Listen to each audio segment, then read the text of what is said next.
देखो बच्चों, आज जो है वो है रुधिर। क्या बताओ? रुधिर के बारे में। तो अगर रुधिर, सबसे पहली बात तो ये रुधिर है। रुधिर का मतलब होता है खून।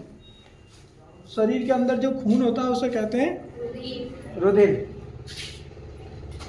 और अब ये किस किस से मिलकर बना होता है? तो ये दो चीजों से मिलकर बना होता है। नंबर 1 पर तो प्लाज्मा से। किससे? प्लाज्मा। और नंबर 2 पर जो है वो है रुधिर कणिका।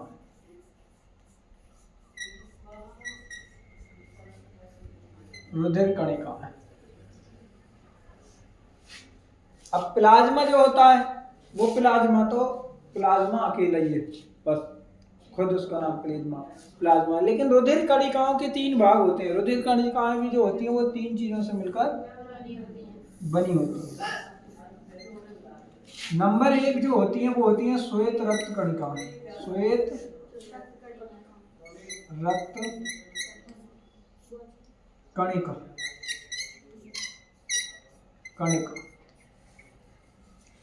नंबर 2 जो है वो है लाल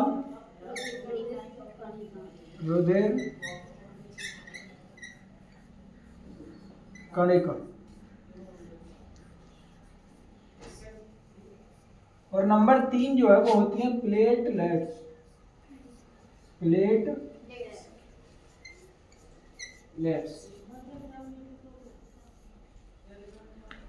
सबसे पहली बात तो अगर तुम रुधिर के लिए ये समझ जाओ कि किस किस चीज से मिलकर बना है, तो सबसे मेन ये मामला है कि उसके बाद तुम ये भी जान जाओ कि कौन सी चीज क्या काम। तो सबसे पहले हम जानेंगे मनुष्य का रुधिर। रुधिर मिलकर बना होता है प्लाज्मा से और रुधिर कणिकाओं से। रुधिर कणिकाएं भी 3 प्रकार की होती हैं। श्वेत मतलब सफेद, लाल रक्त कणिका, श्वेत रक्त कणिका और प्लेटलेट्स। अब इनका बारी बारी से काम कर लेते हैं कि भाई किसका क्या काम है, ये देख लेते हैं। इनका बारी बारी से जो काम है वो ध्यान दे लेंगे, और कि भाई क्या क्या इन्होंने, जैसे प्लाज्मा है तो पहले प्लाज्मा के बारे में पढ़ेंगे। पहला अगर हम बात करें तो प्लाज्मा शरीर के अंदर भोजन का सबसे पहला काम तो है। प्लाज्मा शरीर के अंदर भोजन का क्या करता है? आवाहन करता है। एक जगह से दूसरी जगह भोजन लेकर जाता है। क्या लेकर जाता है? भोजन का रूप अलग अलग होगा। तो सबसे पहले तो इन्होंने, हम कहें तो इन्होंने प्लाज्मा की परिभाषा दी है। कह रहा है प्लाज्मा कौन सा होता है रुधिर के अंदर? तो ये पीले रंग का होता है। कैसे रंग का होता है बताओ? पीले रंग का।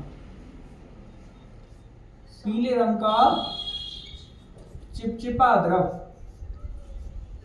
चिपचिपा पदार्थ। चोट लग जाती है, चोट लगने के बाद गांव की भाषा में खुंट बनता है, काले कलर का बनता है। अगर उसे जल्दी से क्या करते हैं हम, जब उसके हटने की उम्र ना हो तभी हटा दें।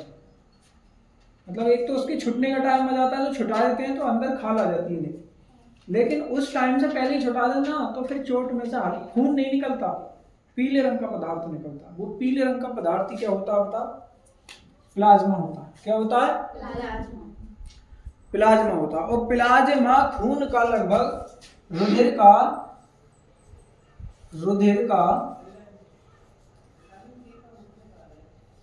60% होता है। कितने परसेंट होता है?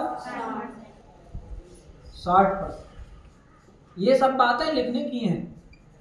60% का मतलब ये है कि अगर जैसे 100 लीटर ब्लड है तो 100 लीटर ब्लड में से अगर हम प्लाज्मा निकालना चाहें तो 60 लीटर निकलेगा। कितना? और जो बाकी 40 लीटर बचा वो 40 लीटर में ये 3 चीजें होंगी।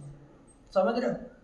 लाल, सफेद और प्लेटलेट्स। लाल रक्त कणिका, श्वेत रक्त कणिका और तो ये कितनी बची? ये तो होता है 60%, 60 से 65%, और ये होता है 40%। कितनी परसेंट है ये भी ध्यान है। ये बातें लिखने की होती हैं।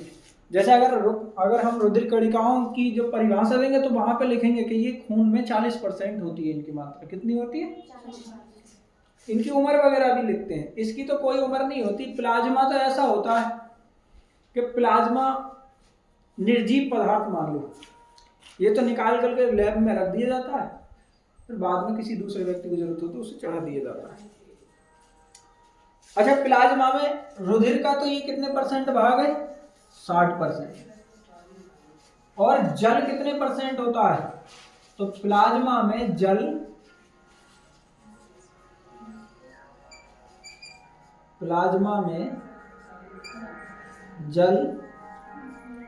90% होता है।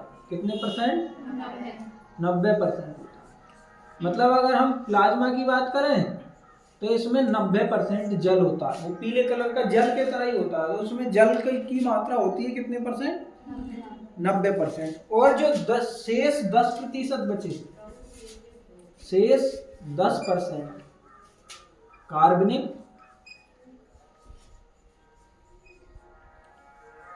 अकार्बनिक,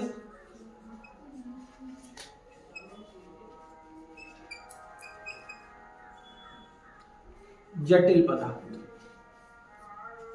जटिल पदार्थ होते हैं।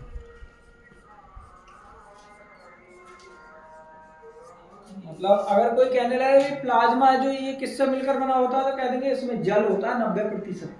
क्या अगर तुम प्लाज्मा लोगे, जैसे हमने 100 लीटर रुधिर लिया, 100 लीटर में से 60 लीटर प्लाज्मा निकलेगा।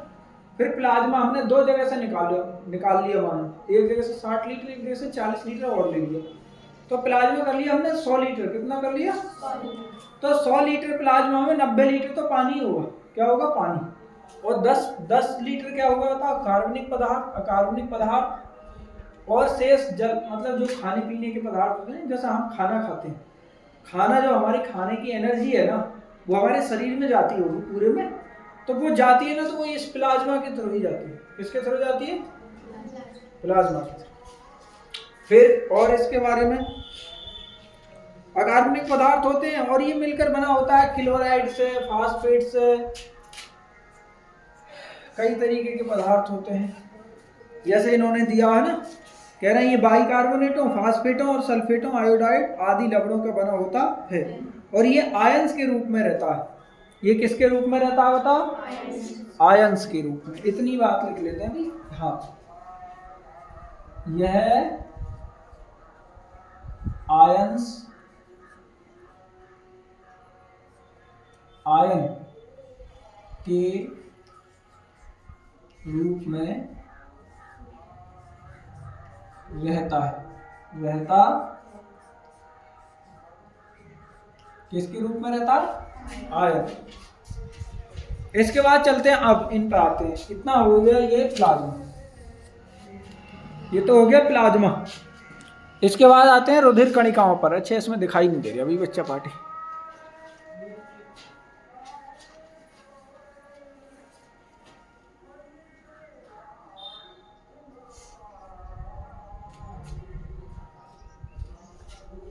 अब आते हैं इस पर, श्वेत रुधिर कणिकाएं, सफेद रुधिर कणिका। अगर हम सफेद रुधिर कणिकाओं की बात करें, अलग लिख लेते हैं, यहाँ पे लिख लेते हैं, इतना तो है ही। श्वेत रक्त कणिकाएं, श्वेत रक्त कणिका।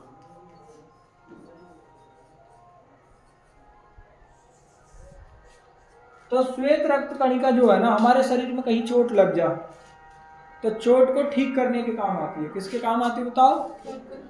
चोट को ठीक करने के काम।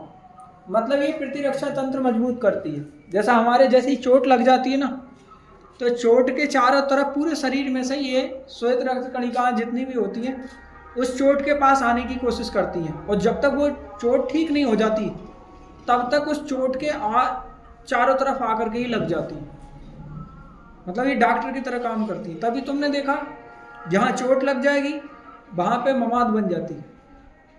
और ये रक्त कणिकाएं क्या होती हैं? वहाँ आकर के, जैसे यहाँ पर चोट लगी है, अब तुम जानते हो यहाँ चोट लगेगी तो चोट में बाहर से भी कुछ जीवाणु जाते हैं, गंदगी जाएगी। तो ये श्वेत रक्त कणिकाएं यहाँ सब जगह आकर के लग जाती हैं यहाँ, और ना तो बाहर से कोई चीज आने देती है और ना अंदर से कोई चीज बाहर आने देती है। और ये खुद यहाँ पर जब आती है ना तो मर जाती है फिर आने के बाद, और मर करके ऐसा मान लो कि ढेर लगा देती है उस जगह, क्या अब नहीं आगे जाने देंगे ना। और फिर जब ये खुद मर जाती है तो मरी हुई श्वेत रक्त कणिकाएं बन जाती है ममाद, पस बन जाती है। और जब हमारी चोट में पस बन जाता है तो हम मान लेते हैं कि चोट ठीक होने लग गई। फिर वो पस क्या होता है, बाहर निकल जाता है और अंदर से नई खाल बन के खुद ही आ जाती है, और चोट क्या हो जाती है, ठीक। तो श्वेत रक्त कणिका बताओ क्या करती है हमारे शरीर में, चोटों को ठीक करती हैं, रोगों से बचाव करती हैं, मतलब घाव वगैरह ये भरती हैं। तुम्हारे में इसमें शायद इसमें नहीं दिया है।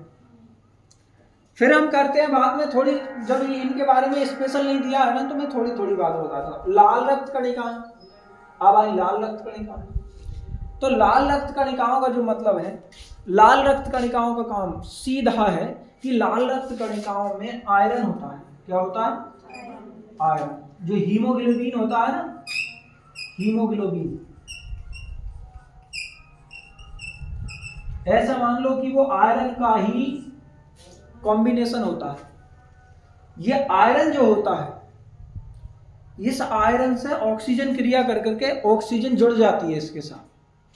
तो जो हम फेफड़ों से सांस लेते हैं, अपने शरीर में जो सांस अंदर करते हैं ना फेफड़ों में, उन फेफड़ों में से सांस लेकर के जाती है, ये ऑक्सीजन लेकर के जाती है लाल रक्त कणिका। हमारे फेफड़ों में सांस जाती है, ऑक्सीजन जाती है, वो ऑक्सीजन खून में ही जो रक्त कणिकाएं होती हैं, लाल रक्त कणिकाएं, उसे फेफड़ों में से पकड़ पकड़ के लेके जाती हैं और पूरे शरीर में लेके जाती हैं, और जहां जहां शरीर में ऑक्सीजन की जरूरत होती है वहां वहां दे करके आ जाती हैं। अब जहां ये ऑक्सीजन देती है ना, वो वाली कोशिका इसे कार्बन डाइऑक्साइड थमा देती है। तो लाल रक्त कणिकाएं शरीर के अंदर ऑक्सीजन ले जाती हैं और वहां से क्या लाती है निकल के, कार्बन डाइऑक्साइड। क्योंकि तुम सब जानते हो फेफड़े हमारे सीना में होते हैं, चेस्ट में होते हैं फेफड़े, तो सांस तो हमारी यहाँ जा रही है, जबकि सांस हमारे पैर के अंगूठे की कोशिका भी ले रही है। तो उस तक सांस कहाँ से पहुंच रही है, ये सोचने की बात होती है। और कौन आदमी है जो पैर के अंगूठे की कोशिका को सांस पहुंचा रहा है, ऑक्सीजन दे रहा है। तो हम जो देते हैं वो हम तो अपने फेफड़ों में पहुंचाते हैं सांस, हमारी नाक के थ्रू फेफड़ों तक सांस जाती है ऑक्सीजन, लेकिन फेफड़ों में से ऑक्सीजन पकड़ करके कौन लेके जाती है, ये लाल रक्त कणिका। और ये पैर के अंगूठे तक जाती है नसों के माध्यम से।